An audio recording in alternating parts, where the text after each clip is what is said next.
Hello and welcome again to Unexpected Advice. Today, I am really excited because I'm joined by someone I've known for a long time and I'm very excited to consider a close friend is Jerry Bennett. He is an award-winning illustrator and author and a fellow alum from the University of Science and Arts of Oklahoma.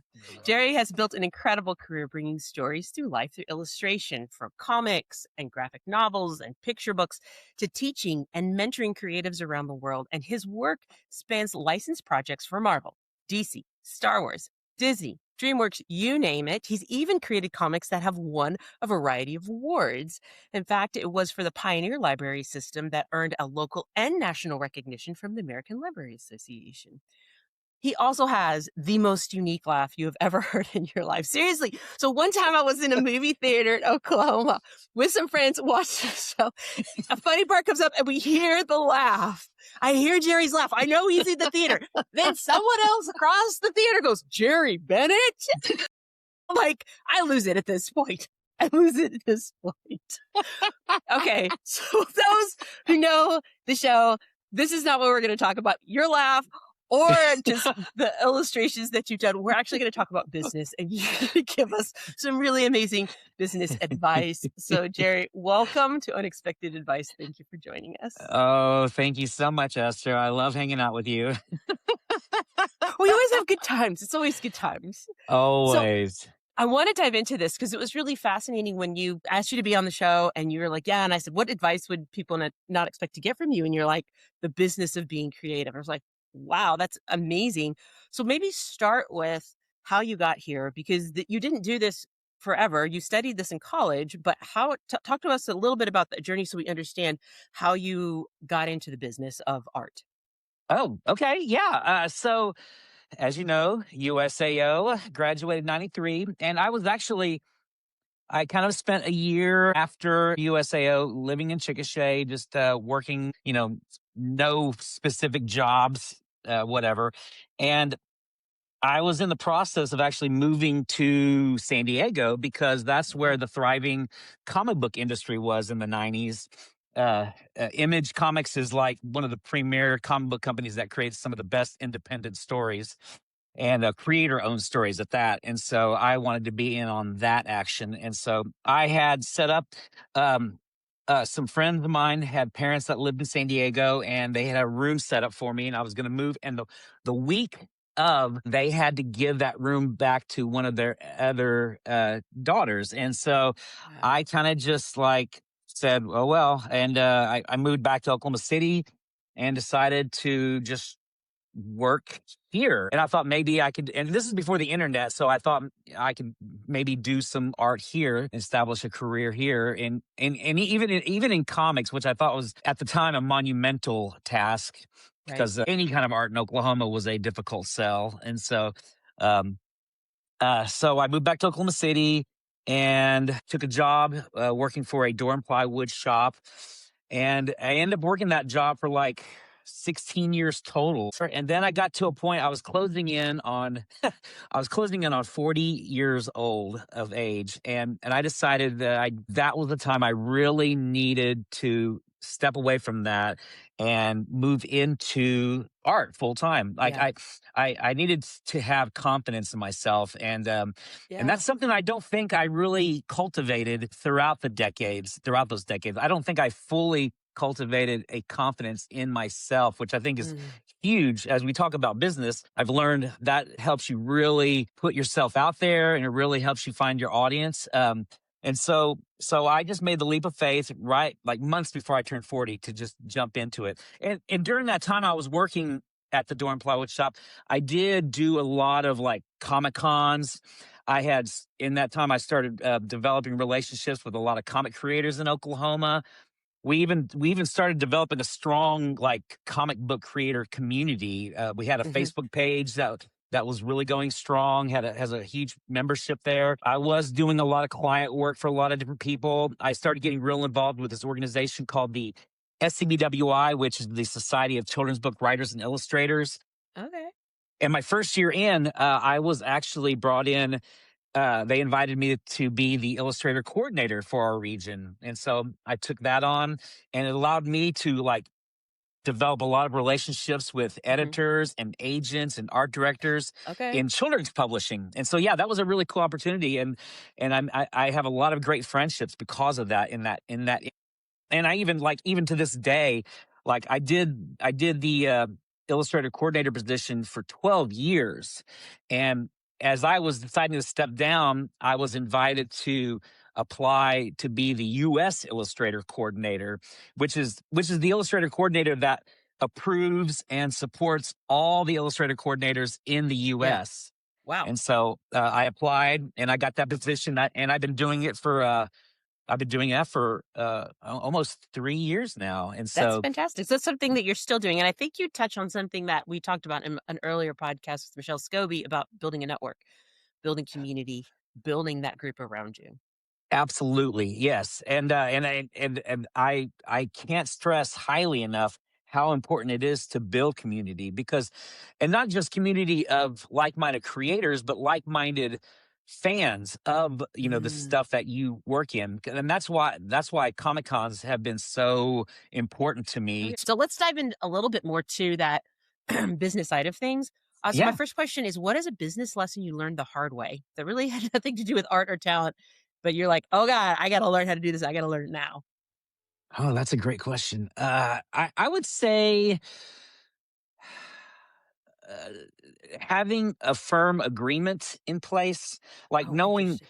knowing exactly what you want to offer for the amount that's being offered to you. Because, like, as an illustrator, you are giving them a product that they will want, and in order for them to want that, they want to see some sketches. They want to see lots of different ideas. They want to have feedback opportunities for revision on some of these sketches as they progress in layers. And even in the final, it's so funny. Like, I will offer all kinds of feedback throughout sketches to process to finished product.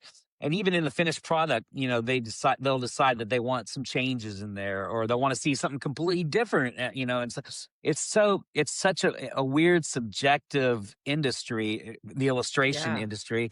And you have to, like, realize that um, if you aren't confident in your particular style, you're going to try to make people happy by creating something that is not Mm. you. And Right.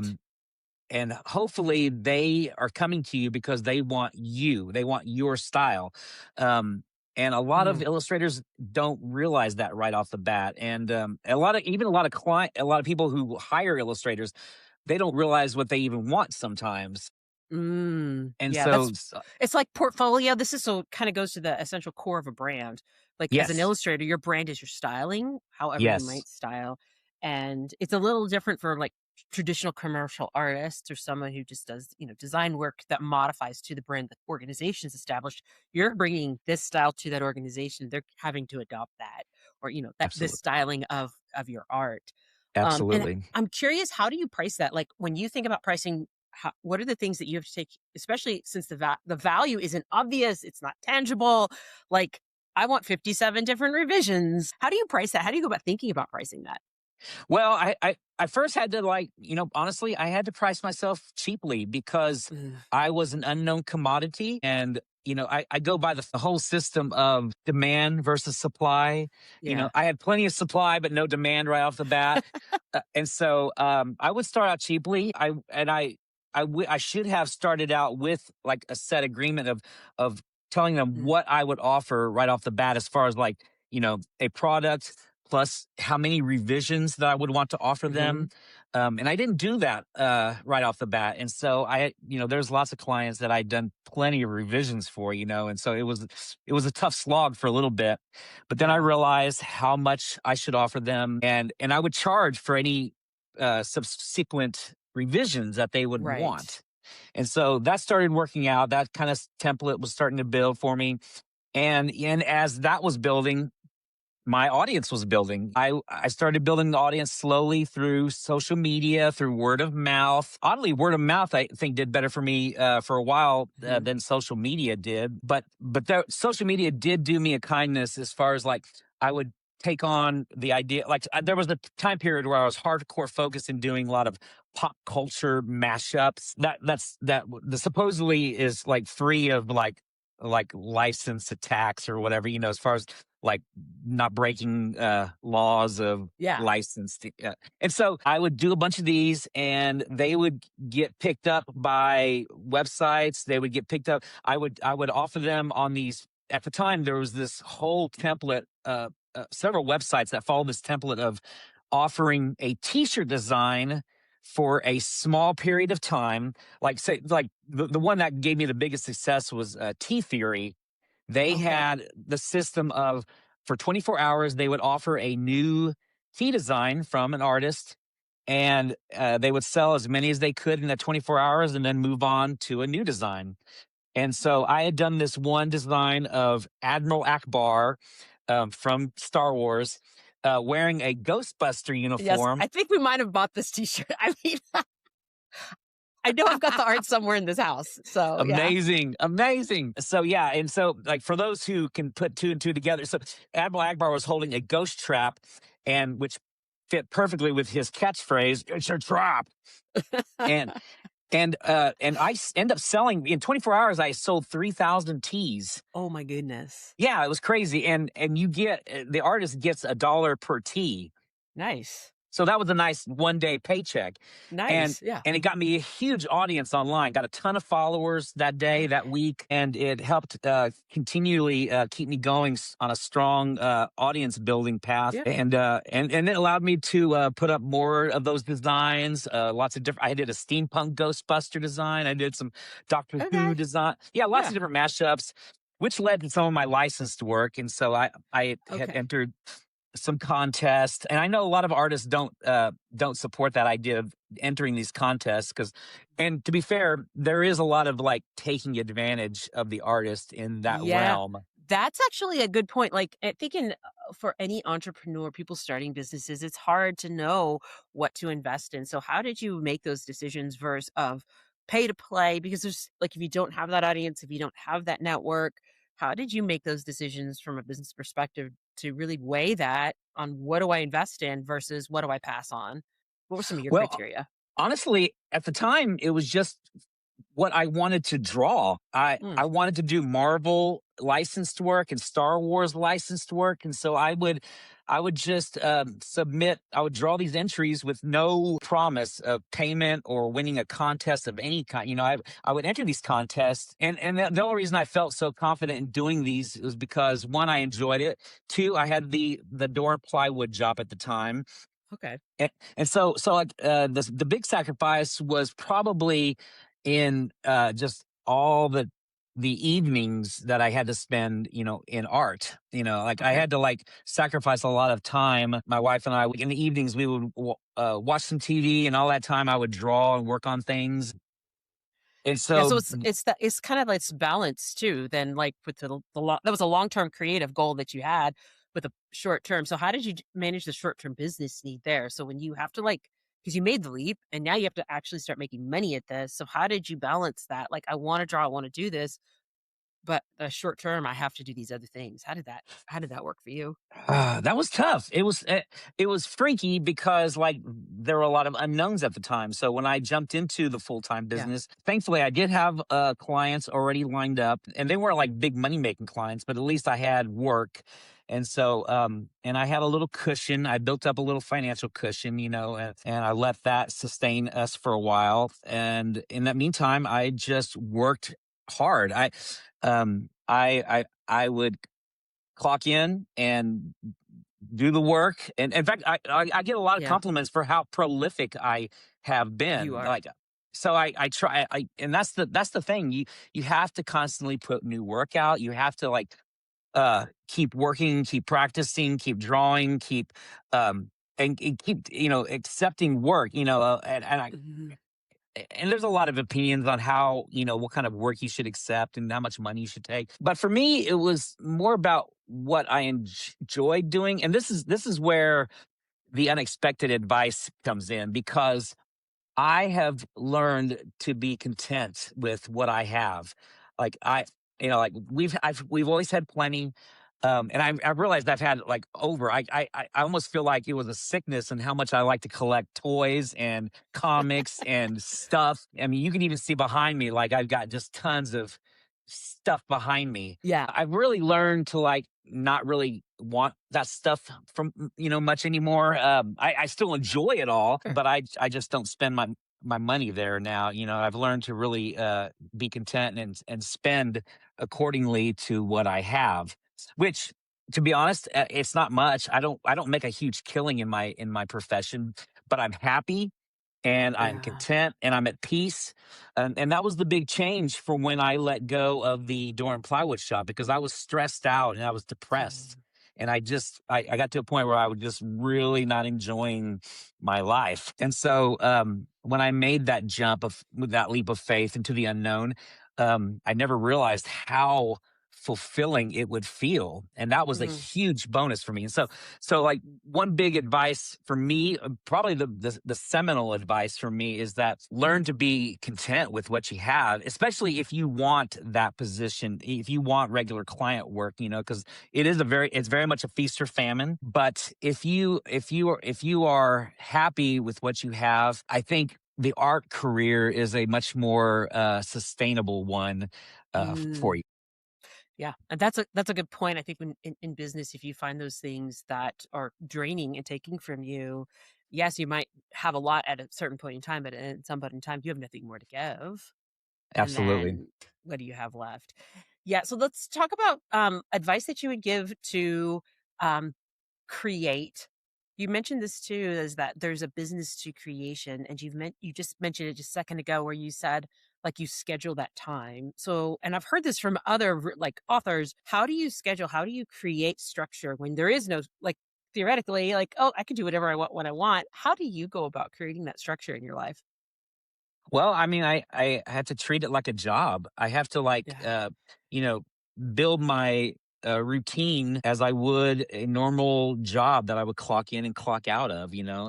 I think you have to build yourself a template, and the template can Mhm. be all forms. Depending.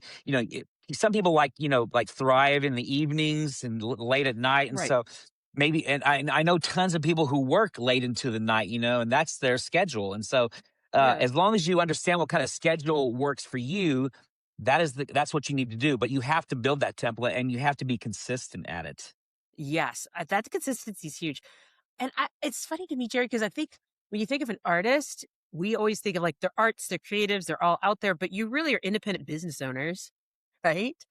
And so, Absolutely. if you're thinking about as a business owner, what advice would you give to other business owners? So, people folks like me that I've started my own company. I'm not in particularly in the creative, but what are some of the lessons you're like, oh, this applies to everybody, or you heard this advice from someone else, and you're like, oh yeah, as a business owner, this is what you got to do.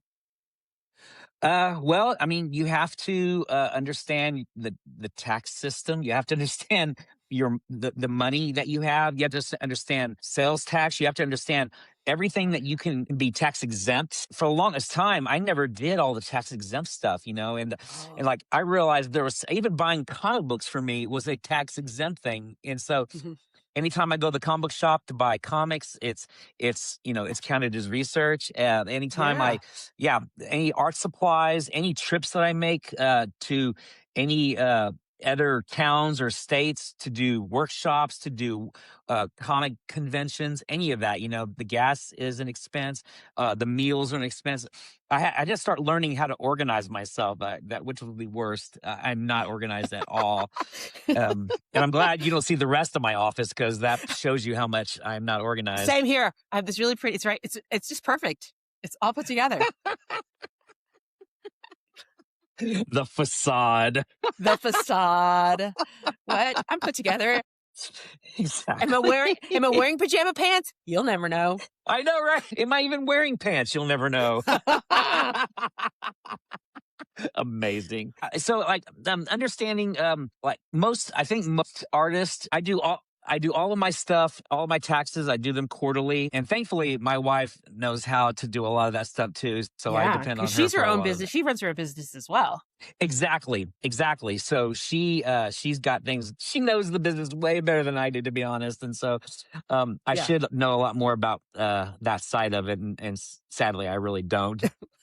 That's okay. Well, I mean, I dig into resources, right? And this is where I think community makes sense, especially as a business owner. So, like my mom was a professor of accounting. So, who do you Right. think I'm calling? When I'm like, okay, so I think I did my taxes right, but or I know how do I look at these expenses? She already started doing research for me, like look at these different softwares and stuff. So you have to reach into that network. So talk to me a little bit more about any advice that you would have for people like creative specifically. So if there's anybody that is thinking of starting their business or they're starting to run their own business, what advice would you have to, because you mentioned being sure that you put your, financials, administrative, right? What are some other pieces of advice that you have found and or what is the best piece of advice you've gotten? Oh, that's it. You know what? I honestly I felt most of the advice that I have like sought out was more about creating the work. Um Mm, I kind of just felt my way through as far as like building the business side of it. I let it kind of organically happen. But I did have to understand, like I said, organization. I did have to understand, and a huge aspect of organization came into the client work that I took on because, like, yeah. I would accept a lot of work and not realize right off the bat that all the deadlines would come in at very similar times. And Yes. so I was scrambling, for trying to create lots of work for a few deadlines that happened at the same time.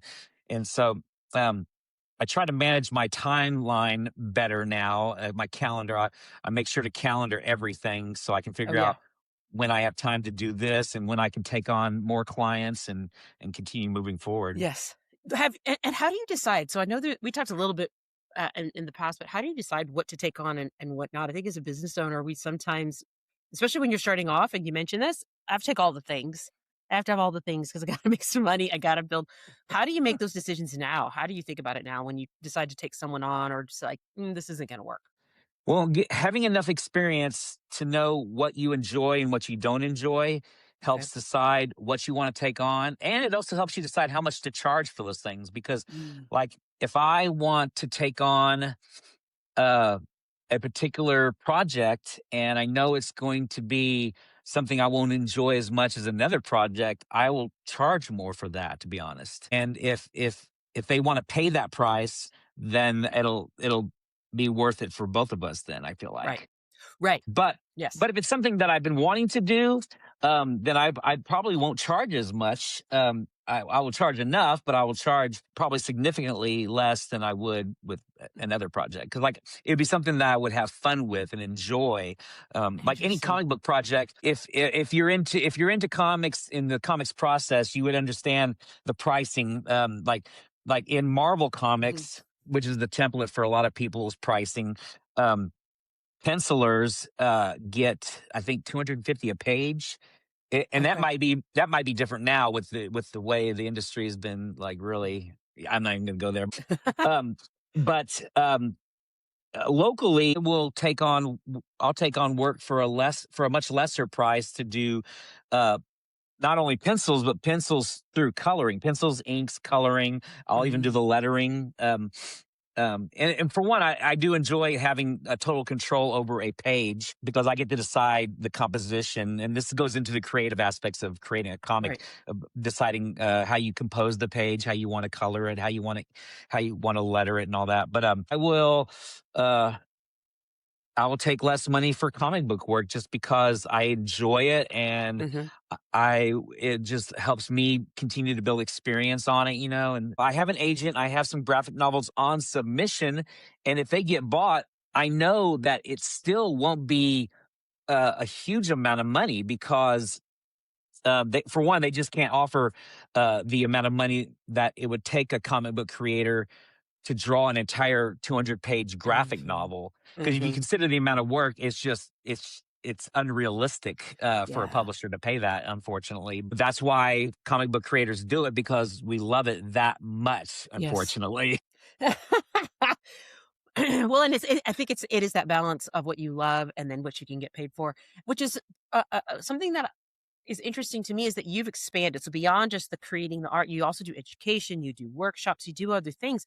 How did you find the things that you could say that tagged on that were ancillary? So that maybe isn't your core product, but these are ancillary things that you can make money at, you still enjoy doing. How did you identify those? It was honestly by accident. People reached out to me wanting advice. They wanted, I would get invited by libraries and schools to come visit and talk about comics, talk about my career, talk about the process of creating comic books. And so I started doing that for free, honestly, just because it was fun. I enjoyed talking about it. Well, and support But libraries. Thank you. We need to oh support our yeah, libraries. absolutely. I'm Yeah. all about. I try to do any event I can for libraries, but I got to a point where like it was a balancing act to be able to create work at home while leaving the house to go do these workshops and Hmm. library school visits, what have you. So I did have to start charging, but I tried to charge minimally for the most part. And if I have to go across state, as long as I can figure out like all of the expenses, they're happy to include those expenses. Yeah. Yeah, I got to a point where I was even like invited to do art residencies. Like Yes. our own USAO, I got to do an art residency there, which involved me being an adjunct teacher there.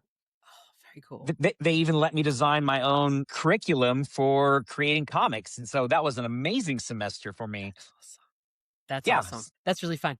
That's really fun. So, any advice that you would give for folks that are thinking about going into this, like with the business side of art? What advice would you have for folks getting in there? Oh, let me think. Well, and figure out what you enjoy doing. Figure out what you wouldn't mind doing if the price is right. Yes, I Figure like out that. I like it's like your own price list, your own art price list of that's exactly right. That is exactly right. I Yeah, love you this really advice. yeah, you have to understand what you enjoy and what you don't enjoy and what you're willing to do despite enjoyment, and understand your schedule, understand how many hours you can devote in a day, in a week. Make sure that you do give yourself time to rest. You have to sleep, you have to exercise. Yes. I force myself to get out of this chair and go walking when the weather's good, or get on the elliptical. Because if we don't do that, our brains are going to suffer for it. Because we Yes. have to exercise to keep our brains intact. We have to Yeah. read to keep our brains Mm, going, and so especially yeah. as a graphic novelist, as a graphic novel reader, comic book reader, you want to read not only to energize your brain, but you also Mhm. want to, in a way, you want to continue studying the craft. So, Mm. Right. for me, reading comic books is an entertainment, but it's also a research. I So, love that. I love that. Ye yeah, and Alright. so, and understand, what money you can spend, be very understanding of your finances, be very understanding of what you have and don't have, and don't go into debt, Mhm. like, I Yeah. feel like if you can stay debt-free, relatively debt-free. I mean, like, I obviously have a house payment, but Right. that's the only debt I have, and so that allows me to be more comfortable and enjoy my career a lot more. Right, and not and to take on and by the way, when you said when we talked about price list, I literally saw in my head, like, illustrations and what your pricing model was for that. Stuff that I love doing, stuff that I tolerate doing, stuff that I really don't wanna do, $1,000,000. But this is I have to say on the on the pricing, this is something that I've talked to a lot of people just in business. They'll say like, "Oh, well, we can't do that." I'm like, "It's not always a matter of can or can't, it's a matter of how much." If someone came to you and said, "I'll pay you $1,000,000 to do this, will you do it?" Well, yeah, of course. Well, then it's not it's not a can or can't, it's how much is it worth to you to do this? And I think especially Absolutely. I hear that and what you're saying resonating in your artwork, it's how much how much is it gonna cost? Because it's gonna take more time, and that's the other thing, it's gonna take more time, energy, so we have to figure out those pricing models for our different businesses. And there's a lot of books out there that talk about consulting and creating value-based, right? Value-based pricing. And so I think there is that side on the client side. The client, what is it worth to them? And then Yeah. on your side, what is it worth to you to get paid to do that? Absolutely. I used to ask the client, what is in their budget, and Yeah. I they hee hawed around that usually, and so because they didn't want to like give themselves away basically, because Yeah. you're playing this cat and mouse game of deciding how much they're willing to pay versus how much you're willing to be paid, and so I would just right up front decide how much it's worth to me, Yes. and that way there's no more headaches of trying to play this game. And if they're not willing to pay, then that's their problem. Yeah, that's that. Well, and it's sometimes it's that range. Like, if there's clients that say, "Well, if it's 10,000 or if it's 15,000, like, what have you budgeted?" Because if it's a $10,000 budget, that's one thing I can deliver. It's a $15,000 budget, it's another thing that I can deliver. And giving them, you still give them the choice, but you also give them the range, and that's Yeah. something that I've tried as well to say, like, are we talking a $5,000 budget or a $50,000 budget? Yeah, because I mean, yeah, the amount of work and the ideas are completely different. Yes. Yes, and the time that you have to do it and the space that you have to do it. I always lean Oh, in also to the triangle of the time. Do you want it fast? Do you want it yes. good? Do I you want was it just cheap? gonna yeah, absolutely. I was just gonna say that because like a lot of people like and I should have said this right off the bat. It's like know what their deadlines are. Know Yes. when they want what they Yes. want. Oh my gosh, Yes. yeah, that triangle is so vital for the creator because if they are not paying according to the deadline as well, then yeah, Yes. you're putting yourself Yes. in a corner. You are. I think we've identified a new graphic novel for Jerry Bennett to illustrate is on business acumen. I actually love the idea of that. I don't think there's actually that's fantastic. Oh my gosh, Esther, All we right. should Is this collaborate. gonna be in the podcast or not? I I don't know, know. I Nobody steal our know, idea. I It's know, okay. I don't right? have that many listeners. Nobody's gonna pay attention It's anyway. trademark. It's trademark. This is official trademark right here. Boom. I love it. I love it. Actually, that would be super fun to collaborate with you on a project like that, That Jerry. would I'm in. that would be amazing. Because, like, honestly, I love that. And this is a sidebar on comics. The power of comics and graphic novels Yes. is that you can use that in so many different ways. The storytelling value in Yes. comics allows you to teach, allows you to educate, allows you to show perspectives that Yes.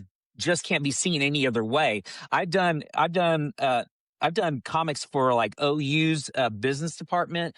I've done like you said, the Yeah. library comic I did with the and recently I've done some nonprofit comic book work for like a it was like a pediatric healthcare Yeah. company that had me do a comic book about what their system is, and so Yeah. it, It tells a story because we're based in stories and visualization. Most people, it's that illustration. It's a picture.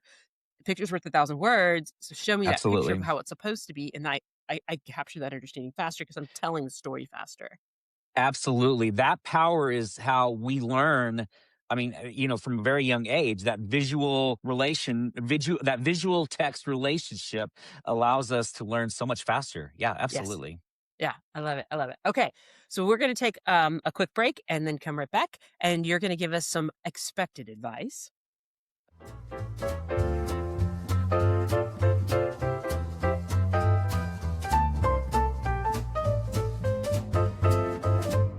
All right. So expected advice. You mentioned this um, already that people would ask, like, who would you like to work for, Marvel or DC? Would you like to work for one of the big boys? And you had an interesting answer. What was your answer? So when people ask me that question, like you do work for DC or Marvel, I go, no, no, no, no. I have come to realize that Marvel and DC does not value like it's surprising how little they value the artist, Yeah. and they've shown that in how they've like dropped pay rates and what have you. But even more so, like I enjoy the power of storytelling, and I enjoy new Mhm. stories, and so getting to see. I've gotten to see beautiful. I've gotten to read beautiful memoirs in graphic novel form. Like, have you heard of March? No. Okay. Oh, it's about the civil rights era, and it was written by the late Congressman John Lewis. He led this student organization, which ended up being a very integral student organization that worked in the civil rights era, and he ended up working a lot alongside Martin Luther King. And it's a beautiful story, 3 volumes, and every volume is amazing. It's emotionally told, and so that's the beauty of comics. Again, is I love how they powerfully tell these stories, not only sharing like events, sharing truth and facts, but sharing them in an emotional, powerful way. And so I've come to really want to tell my own stories. So I've been writing my own graphic novels, and I've even toyed with the idea of a memoir myself, because I feel like I've got something Yeah. I can tell in that space. But I just enjoy original stories, and I've Yeah. got some stories that I've been wanting to tell, and so that's where I'm focusing. That's awesome. That's the answer I would give to people. I love, because this is kind of the whole point of me starting this whole podcast, was I think everybody's got stories to tell, and we've all got really interesting pieces of advice. So last question. Star Wars, Star Trek? uh yes. No, I know, right? Like we've done Voyager, we've done the Star Wars. Like we do enjoy both of them. So I do enjoy both of them. I think if I had to choose, probably Star Wars, because that was what was so ingrained in me from the yeah, get go. It started my drawing career. It started my idea. It started my whole storytelling uh, yeah. fascination. All my goal setting was all surrounded Star Wars, and so Okay. probably Star Wars. I may not enjoy everything that's happening now in the Star Wars world, but I It still was a good I story. still it Yeah, was a good story. and the premise. In fact, I just read. Oh my gosh! So this story is amazing. It's This actually a worth. graphic novel about George Lucas and his struggle to make Star Wars, and That's really fascinating. it is it's the most fascinating story, and it's inspiring because like every creator Mm, that has created something that has like really resonated with people, it took so much for them to get that work out there, because yeah. people fight it. People don't have the same vision you do. And you just have to like believe in yourself and press forward to make that thing happen. Yes. Agreed. All right. Well, thank you, Jerry. I really appreciate you coming on the show, chatting with me for so long. I'm excited, Thank and we'll you. start working on that book. Let's go.